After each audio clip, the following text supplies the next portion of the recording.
Hi, hello. Today I want to share my top reads of the year so far. I limited myself to 5. I've had kind of a mixed reading year so far. I feel like I say that every single time I reflect on any portion of reading in my life. It always just seems like very mixed. Anyways, I will talk about them in the order that I read them. If you have seen other videos on my channel, then you know that the first book has to be The House of Mirth by Edith Wharton. I'm a little bit obsessed with Edith Wharton. Discovered her this year. This was the first book of hers that I read.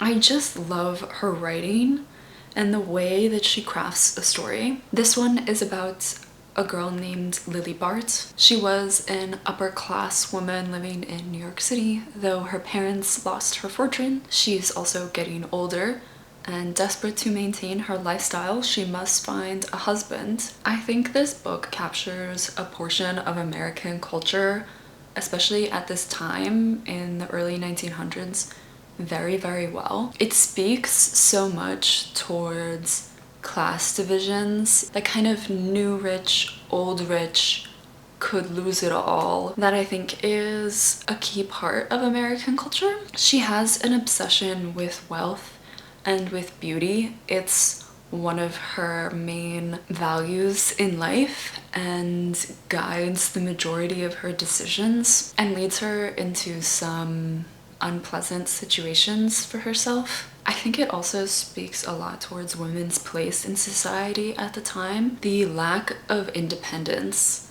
There's not really a way for her to make her own way in the world.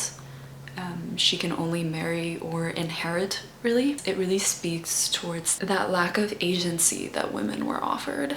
You follow Lily as she is socializing with the upper crust of New York City society, as she's navigating relationships, navigating courtships. And it's a very interesting look at relationship dynamics and the priorities of different people in life. Everyone she meets has a different goal in life and a different ultimate desire, and they're often conflicting with one another and could prevent the person from really being happy. I could not recommend this book enough. You should go read it.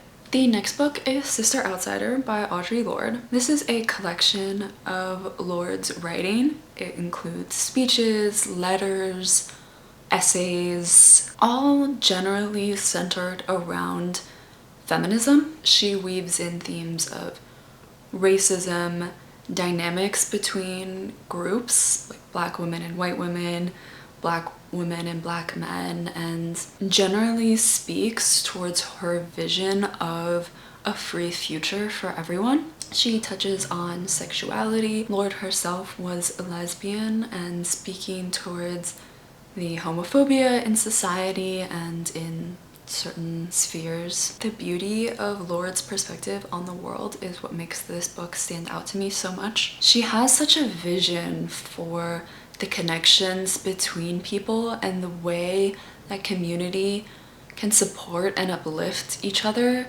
both members of their own community and other communities. While I wouldn't say this book is optimistic, because she does call out so much of the injustices in the world in a very clear and scathing way, she also remains quite hopeful for the future and determined to do the work to make that future a better place. This is not a nihilistic book. She really calls upon the reader to do their own work. I would also say that some of the messages in this book are more simple and foundational towards a radicalized ideology. Lorde has such a beautiful way of writing and explaining those concepts that it's such an important read. I think even if you're farther along in your anti-racist, anti-sexist journey, you will still find a lot of value in going back to this book. It really opened a lot of doors for me into other literature and books that I want to read. The next book is Bonjour, Tristesse by Francoise Sagan. This is a French novel. It perfectly encapsulates the feeling of summer. This is about a teenage girl named Cecil. She is young, free, shallow, and enjoys pleasure above all things. She and her father rent a villa in the Mediterranean for the summer with hopes of a carefree escape. Then her father announces he's reconnected with her deceased mother's friend and they've decided to get married. This new woman in Cecil's life brings rules and morality which threatens to ruin her fun summertime. I just loved this book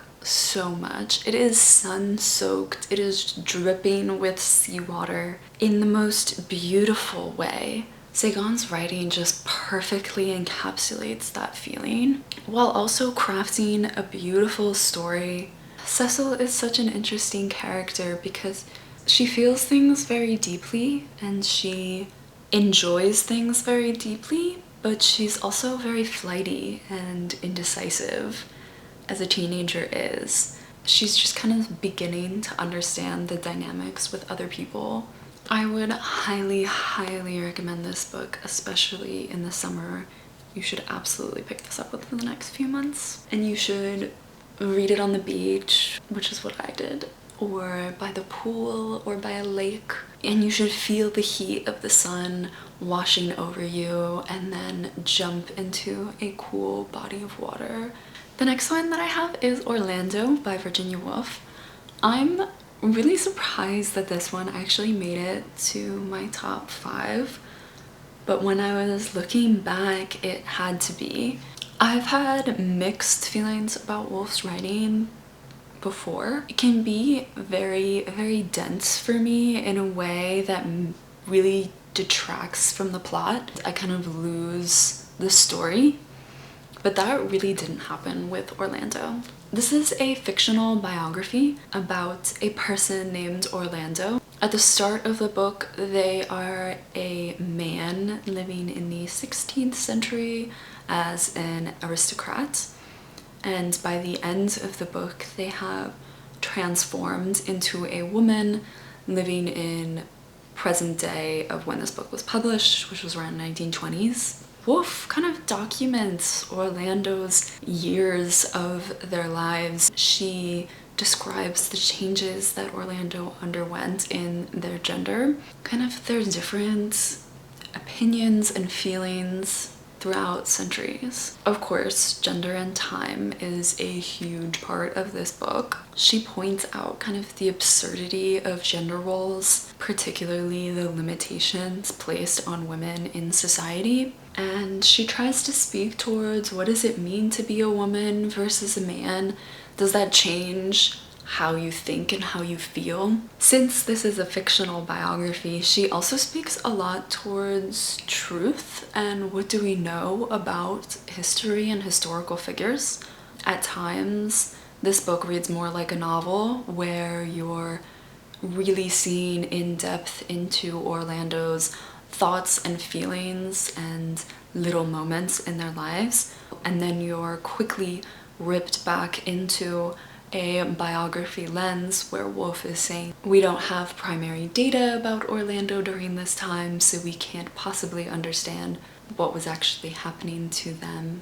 And it's all written in this beautiful, whimsical, gorgeous, flowery writing.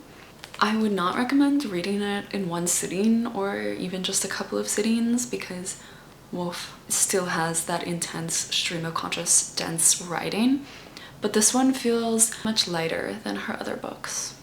And lastly, I have Happening by Annie Ernaux. I love Ernaux. She is one of my favorite writers. She's a French memoirist. She writes books mostly reflecting on different periods in her life. This one is about her illegal abortion that she obtained when she was in her early 20s in the 60s in France. I think this is a really important book. Ernaux writes in a very clear and detailed way, from learning she was pregnant, searching for who would conduct an abortion for her, obtaining that abortion, and the aftermath of it. She does this in intense detail, so I want to warn people that this is a graphic book, but she does that with a purpose. She says herself that at the time there was a lot of discussion of abortion and a lot of references to it in media, but it was never clear about how one could actually go about getting one.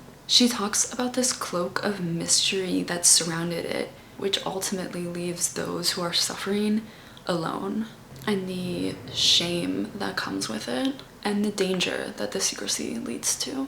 She also speaks towards themes of class and how working girls were judged far more severely than ones of a richer upper class background, and how that really shaped people's perception of ernaux and their attitudes towards her receiving this abortion. If you're interested in reading more feminist key literature, I would recommend this one. I think it's a very unique book, and it's written with such clear-sightedness and honesty and bravery.